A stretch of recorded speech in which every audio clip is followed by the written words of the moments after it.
তুমি দিনের শুরুতে হয়তো এমনটি ভাবো যে আমি যদি সুযোগ পেতাম তাহলে তার মতো হতাম। ঠিক দিনের একটু পরে দুপুরবেলা হয়তোবা তোমার মনটা ভেঙে যায়।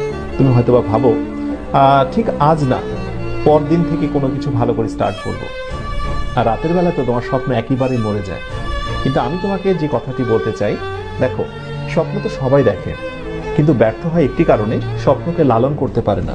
মনে রেখো, স্বপ্ন দেখা অনেক সহজ, স্বপ্নকে লালন করা অনেক বেশি কঠিন। স্বপ্নকে টিকিয়ে রাখতে হয়।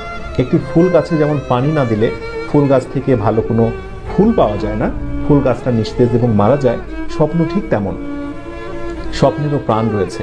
স্বপ্নকে বাঁচিয়ে রাখতে হবে প্রচেষ্টা, আন্তরিকতা এবং ভালোবাসা দিয়ে।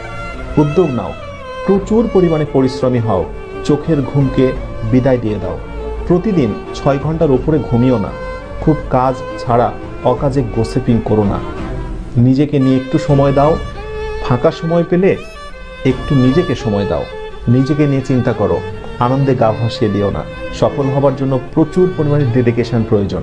মনে রেখো, যারা সাফল্যের একেবারে উচ্চ অবস্থানে অবস্থান করছে, অথবা সেই স্বপ্নের মেডিকেল, ভার্সিটি, ইঞ্জিনিয়ারিং কোনো প্রতিষ্ঠানে যারা আজকে টপ র্যাঙ্কিংয়ে অবস্থান করছে, নিঃসন্দেহে তারা অনেক বেশি পরিশ্রমী ছিল।